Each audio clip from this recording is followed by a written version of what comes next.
DSC అక్రమాలపై assembly సాక్షిగా అడ్డంగా దొరికిపోయారు మంత్రి నారా లోకేష్.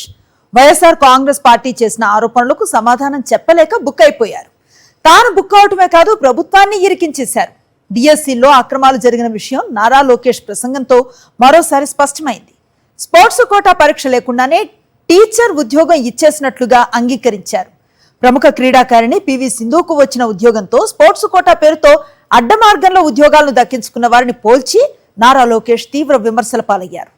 గత కొన్ని నెలలుగా డిఎస్సి అక్రమాలపై వస్తున్న ఆరోపణలకు సమాధానం చెప్పకుండా తప్పించుకుంటున్న విద్యాశాఖ మంత్రి నారా లోకేష్ అసెంబ్లీ సాక్షిగా అడ్డంగా దొరికిపోయారు. అసెంబ్లీలో ఆయన డిఎస్సి 2025పై ప్రకటన చేశారు. ఈ ప్రకటన సందర్భంగా కీలకమైన ఆరోపణలపై నారా లోకేష్ చెప్పిన సమాధానాలు విమర్శల పాలవుతున్నాయి. బ్యాడ్మింటన్ క్రీడాకారిణి పివి సింధుకి ఎలాంటి పరీక్ష లేకుండానే ప్రభుత్వ ఉద్యోగం ఇచ్చామని, అదే తరహాలో స్పోర్ట్స్ కోటాలో పరీక్ష లేకుండా టీచర్ ఉద్యోగాలు డిఎస్సి అవకతవకల్ని సమర్థించుకున్నారు. పివి సింధుకి ఇచ్చిన ఉద్యోగాన్ని స్పోర్ట్స్ కోటా పేరుతో అక్రమంగా ఉద్యోగాలు తెచ్చుకున్న బ్యాచ్ ని పోల్చి లోకేష్ అభాసపాలయ్యారు. మీరు చూడండి, పివి సింధు గారికి ప్రభుత్వ ఉద్యోగం ఇచ్చిన ఘనత ప్రజాప్రభుత్వం అధ్యక్ష. శ్రీచర్య అధ్యక్ష, మన ఉమెన్స్ క్రికెట్ టీంలో అద్భుతమైన బౌలర్ శ్రీ డిగ్రీ పూర్తి చేయాలి. డిగ్రీ పూర్తి అయిన వెంటనే ఇమ్మీడియట్గా ఆమె కూడా గవర్నమెంట్ జాబ్ ఇవ్వాలని వారు ముఖ్యమంత్రిగా డైరెక్షన్ ఇచ్చారు అధ్యక్ష.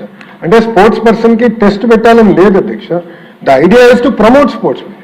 కోటా ద్వారా వాళ్ళకి ఇవ్వాలని చాలా స్పష్టంగా ఉంది అధ్యక్ష. వాళ్ళందరికీ ఏదైతే రూల్ పాటించామో అదే రూల్ ఇక్కడ కూడా పాటి. స్పోర్ట్స్ కోటా పోస్టుల భర్తీ కోసం జారీ చేసిన జీవోల ఆధారంగా పరీక్ష లేకుండా ఉద్యోగాలు భర్తీ చేశారు. మళ్లీ తర్వాత ఆ జీవోలను రద్దు చేసి రాత పరీక్ష ఆధారంగా స్పోర్ట్స్ కోటా పోస్టుల కోసం మరో జీవోని ప్రభుత్వం సైలెంట్ గా జారీ చేసింది. అంటే పరీక్ష లేకుండా అడ్డదారిలో ఉద్యోగాలు తమ వారికి ఇచ్చేశారన్నది లోకేష్ ప్రకటన ద్వారా తేటతెల్లమైంది. ఎస్సీఆర్టీలో పనిచేసే అవుట్సోర్సింగ్ ఉద్యోగి నవీన్ కి డిఎస్సిలో టాప్ ర్యాంక్ వచ్చిందని, పేపర్ లీక్ అయిందని వైఎస్ఆర్ కాంగ్రెస్ పార్టీ చేసిన ఆరోపణపై వివరణ సందర్భంగా నారా లోకేష్ బుక్ అయిపోయారు.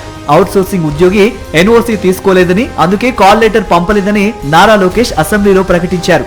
ఇది కోర్టులో విద్యాశాఖ వేసిన అఫిడవిట్ కి విరుద్ధంగా ఉండడంతో ఇక్కడ తప్పు జరిగిందని నారా లోకేష్ అంగీకరించినట్టయింది.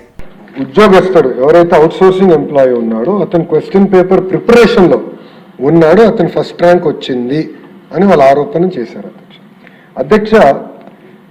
అంతేకాకుండా అతను లాగిన్ బ్లాక్ చేశారు అని వాళ్ళు చెప్పారు అధ్యక్ష. ఇక్కడ చాలా స్పష్టంగా చెప్తున్నా, క్వశ్చన్ పేపర్ సెట్టింగ్ లో ఆ వ్యక్తికి ఎలాంటి ప్రమేయం లేదు. డైరెక్ట్ ఎస్సీఆర్టీ గవర్నమెంట్ ఎంప్లాయీసే క్వశ్చన్ పేపర్ సెట్ చేస్తాం జరిగింది. నంబర్ 1. నంబర్ 2, అతనికి కాల్ లెటర్ వెళ్ళింది. అతని సర్టిఫికేట్ వెరిఫికేషన్ కి అతను రాలేదు. సర్టిఫికేట్ వెరిఫికేషన్ రాకపోతే automatically disqualified. Number 3, already outsourcing employees ఎవరున్నా కూడా వేరే ఎగ్జామినేషన్ గవర్నమెంట్ ఎగ్జామినేషన్స్ రాస్తుంటే కంపల్సరీగా డిపార్ట్మెంట్ నుంచి నో అబ్జెక్షన్ సర్టిఫికేట్ తీసుకోవాలి, పర్మిషన్ తీసుకోవాలి. ఈ వ్యక్తి ఆ పర్మిషన్ తీసుకోలేదు. దేర్ఫోర్ హిస్ లాగిన్స్ వర్ రిమూవ్డ్. వాస్తవానికి అసలు అవుట్సోర్సింగ్ ఉద్యోగికి ఎన్ఓసి అవసరం లేదని నిబంధనలు చెబుతున్నాయి. శాశ్వత ఉద్యోగులకు మాత్రమే ఎన్ఓసి అవసరం. ఇలాంటి పలు విషయాలను కప్పిపుచ్చి మంత్రి నారా లోకేష్ చేసిన ప్రకటనతో డిఎస్సిలో అక్రమాలు పక్కాగా జరిగాయన్న అనుమానాలు బలపడుతున్నాయి. అందుకే సిబిఐ విచారణ డిమాండ్ చేస్తున్నామని వైఎస్ఆర్సీపీ సభ్యులు మరోమారు స్పష్టం చేశారు.